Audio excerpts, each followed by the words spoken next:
Right. కేంద్ర ప్రభుత్వం ప్రవేశపెట్టినటువంటి మహిళా బిల్లులో బీసీలకు సబ్ కోటా కేటాయించలేదని చెప్పి బీసీ సంఘాలన్నీ కూడా పెద్ద ఎత్తున ఆందోళనలు చేపడతా ఉన్నటువంటి పరిస్థితి. ఈరోజు కూడా ప్రజెంట్ గన్ పార్క్ దగ్గర ఒక ధర్నా నిర్వహించడం జరిగింది. బీసీ మహిళలకు సంబంధించినటువంటి వాళ్ళందరూ కూడా సరే మాట్లాడే ప్రయత్నం చేద్దాం. మనతో పాటు బీసీ నాయకులు ఉన్నారు.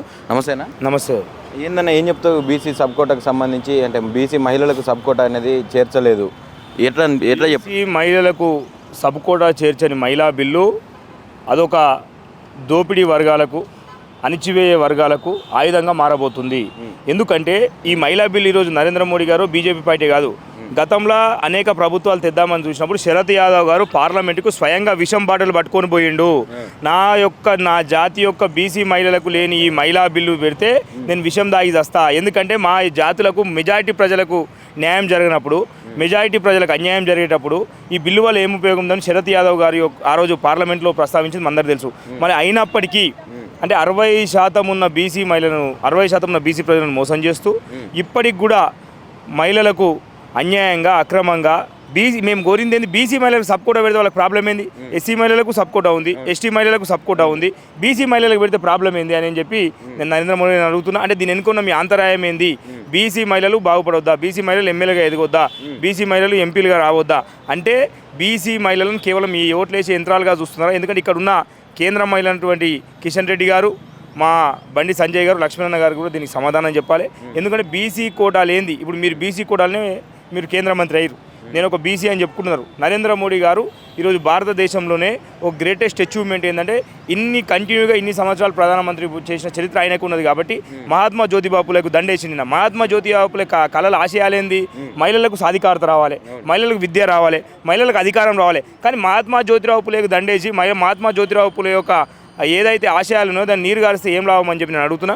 ఖచ్చితంగా బీసీ మహిళలకు సబ్ కోటా పెట్టినాకనే ఈ బీసీ బిల్లు ముందుకు పోవాలి, లేదంటే మాత్రం అది ఒక చిత్తు కాగితంతో సమానం. అంటే ఇప్పటి వరకు చాలా పెద్ద ఎత్తున ఇట్లాంటి ధర్నా కార్యక్రమాలు చేపట్టారు. దీని మీద చాలామంది మాట్లాడుతూ ఉన్నారు ఇప్పటికే. మరి ప్రభుత్వం నుంచి ఏమైనా స్పందన వచ్చిందా కేంద్రం నుంచి? వాళ్ళు ఏమంటారంటే మొట్టమొదటగా ఇది చేస్తాం, అది చేస్తాం అంటే వాళ్ళకి ఎందుకంటే బీసీలపైన ఇంట్రెస్ట్ లేదు. ఎందుకంటే క్యాస్ట్ సెన్సెస్లో మీరు చూసుకుంటే ఎస్సీ కులాలు ఎన్ని ఉన్నాయి, ఎస్టీ కులాలు ఎన్ని ఉన్నాయి, కానీ బీసీ కులాలు లెక్క తెలుస్తలేరు. ఎంతసేపు ఒక దొంగచాటు, ఒక ముసుగులో బతికే నాయకులుగా బీజేపీ వాళ్ళు ఉన్నారు. కాబట్టి ఖచ్చితంగా మా డిమాండ్ ఏంటంటే భారతదేశం అఖండ భారత్ కావాలన్నా, స్వర్ణ భారత్ కావాలన్నా, మంచిగా ఏ విధంగా నీకు న్యాయం జరగాలన్నా ఇక్కడ బీసీ మహిళలకు న్యాయం జరిగినప్పుడే జరుగుతుంది తప్ప అప్పటి వరకు జరగదు. కాబట్టి బీసీ మహిళలకు సబ్ కోటా లేని బిల్లును మేము వ్యతిరేకిస్తున్నాం. వస్తే బీసీ మహిళలతో సబ్ కోటాతో కూడిన బిల్లే రావాలి, లేకపోతే అది రావద్దని చెప్పి కోరుకుంటున్నాం. అన్న మీరు చెప్పండి, ఇప్పుడు 33% బిల్లుని అమలు చేసిండ్రు, ఏంది దాని పరిస్థితి? అంటే అందులో జరగదా, న్యాయం జరగదు అనుకుంటున్నారా బీసీలో? కేంద్ర ప్రభుత్వానికి బీజేపీకి ఎట్లుందంటే బీసీల పైన సవితల్లి ప్రేమ చూపిస్తున్నారు. అసలు బీసీలు అంటేనే వాళ్ళకి ఇష్టం లేదు. పేరుకి మాత్రమే బీసీగా ఒక ప్రధానమంత్రి అయ్యిండని చెప్పేసానని, ఓ 11 సంవత్సరాల సంది రాజ్యం వెళ్తుండని చెప్పేసానని, పాలన చేస్తుండని చెప్పేసి ఉన్నది తప్ప బీసీలపైన ఎటువంటి ప్రేమ లేదు. మేము ఒకటే సూటిగా ప్రశ్నిస్తున్నాం. దేశంలో గతంలో ఎంతోమంది నాయకులు దీన్ని అడ్డుకున్నారు, మరి మీరు దీనిపైన ఎందుకు ఒక విశ్లేషణ చేయలేదు?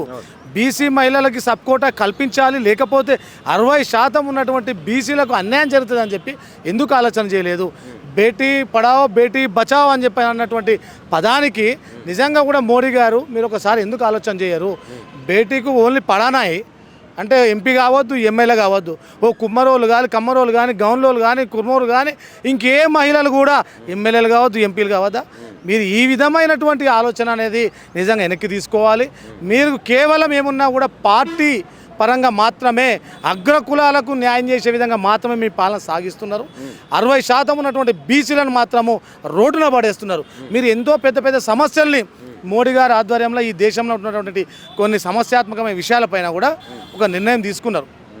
370 ఆర్టికల్ కావచ్చు, ట్రిపుల్ తలాక్ కావచ్చు, బాబ్రీ మసీద్కి సంబంధించిన విషయాలు కావచ్చు, ఇలాంటి పెద్ద పెద్ద విషయాలపైన పరిష్కారాలు తీసుకొచ్చినటువంటి మోడీ గారు ఈ బీసీలు దేశవ్యాప్తంగా ఇంత ఆందోళన చేస్తుంటే వాళ్ళ కుటుంబాలను లెక్కించాలని చెప్పేసి రోడ్డు ఎక్కి గల్లీ నుంచి ఢిల్లీ వరకు ప్రత్యేక రైలు కట్టుకొని వచ్చేసి కూడా మేము ధర్నాలు చేస్తుంటే మా వాయిస్ మీకు ఎందుకు వినిపిస్తలేదు?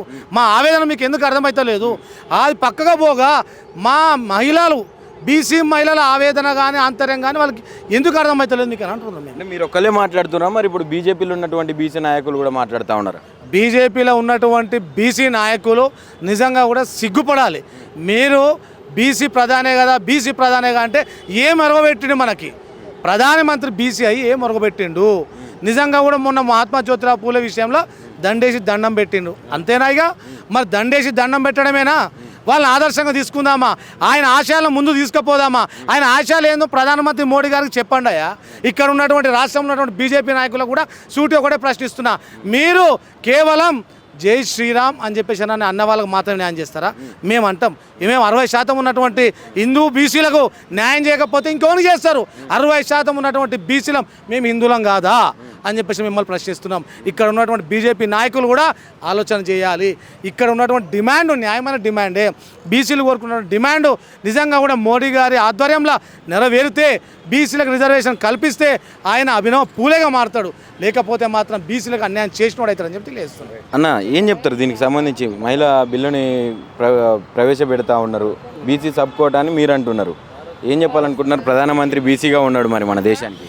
ప్రధానమంత్రి బీసీ అయినప్పటికీ మహిళలకి రిజర్వేషన్ బిల్లు 33% పార్లమెంట్లో పెడతా అంటున్నాడు. దాన్ని మేము సంతోషం వ్యక్తం చేస్తాం, హర్షిస్తున్నాము. కానీ మీరే అంటారు కదా సబ్కా సాత్ సబ్కా వికాస్ అని మీరు అంటారు కదా, మరి సబ్కా సాత్ సబ్కా వికాస్ అన్నప్పుడు ఆ సబ్కా దాంట్లో మా బీసీ మహిళలు లేరా అని మేము అడుగుతా ఉన్నాం. మరి మేము కూడా అభివృద్ధి చెందాలి, మేము కూడా వికసించాలి అని అంటే మీరు మహిళా రిజర్వేషన్లు అమలు చేయాలా వద్దా? మహిళా రిజర్వేషన్లలో బీసీ రిజర్వేషన్లు అమలు చేయాలా వద్దా? బీసీ మహిళలకి సబ్ కోటా అనేది ఎప్పుడైతే ఇస్తారో అప్పుడే ఆ బిల్లుకి సార్థకత అనేది వస్తుంది. లేకపోతే అది ఉట్టి వేస్ట్. మహిళా రిజర్వేషన్ బిల్లు అంత తుంగలో దొక్కినట్టు నీళ్ళ మీద గీతలు రాసినట్టే ఉంటుంది, కానీ ఇంకా ఏమీ లేదు. బీసీ మహిళలకి సబ్ కోటా ఇచ్చినప్పుడు మాత్రమే ఉంటుంది. కేంద్రంలో ఉన్న ప్రధాన ప్రతిపక్షంగా నరేంద్ర మోడీ గారిని కూడా మేము అంటా ఉన్నాము. మీరు అంటారు కిత్తా ఇస్తదారియే ఉత్త భాగ్యదారి అని అంటారు కదా, మరి మా జనాభా ఎంత ఉందో మాకు అంత వాటా కావాలా వద్దా? మా బీసీ మహిళలకి ఖచ్చితంగా రిజర్వేషన్లు అమలైన నాడే మాకు నిజమైన మహిళా బిల్లుకి సార్థకత అనేది వస్తుంది అనేది మేము కోరుతూ ఉన్నాం. మేమేమంటా ఉన్నామంటే ఒక కొండా సురేఖనే కాదు, చాలామంది 60% ఉన్న బీసీ మహిళలు కూడా మంత్రులు కావాలి, ముఖ్యమంత్రులు కావాలి, ఎమ్మెల్యేలు కావాలి అని అంటే మాకు రిజర్వేషన్లు అమలు కావాలి, మాకు చట్టబద్ధత కావాలి. బీసీ సబ్ కోటా చట్టబద్ధత అయితే పార్లమెంట్లో హడావిడిగా మీరు పెట్టాల్సిన అవసరం ఏముంది? రేపు 16, 17, 18 తారీఖు నాడు మీరు హడావిడిలో పెడుతూ ఉన్నారు. నరేంద్ర మోడీ గారిని మేము ఒక రిక్వెస్ట్ చేస్తూ ఉన్నాం.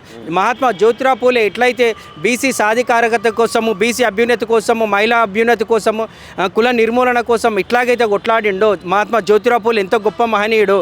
నువ్వు అంత గొప్ప మహనీయునిగా ఉండాలంటే నువ్వు ఖచ్చితంగా మహిళా రిజర్వేషన్ బిల్లులో బీసీ మహిళా రిజర్వేషన్ని సబ్ కోటాని ఏర్పాటు చేయాలి.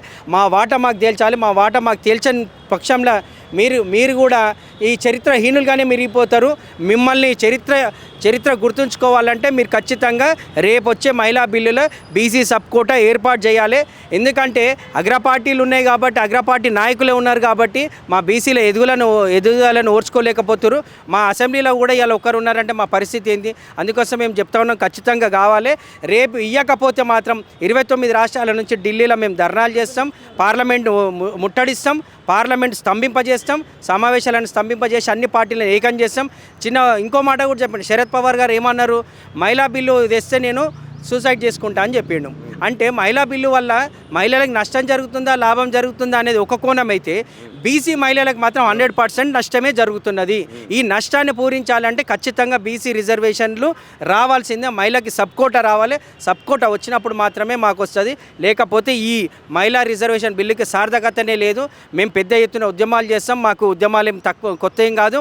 బీసీ సంక్షేమ సంఘం నుంచి రాష్ట్ర వ్యాప్తంగా ఆందోళనలు ఉంటే 29 రాష్ట్రాల బీసీ నాయకులని, ఓబీసీ నాయకులని అందరినీ కూడా మేము ఏకం చేస్తాం. ఈ బిల్లు అమలయ్యేంత వరకు కూడా మేము కొట్లాడతామని చెప్పేసి గన్పార్ సాక్షిగా మీకు తెలియజేస్తాం. జై బీసీ.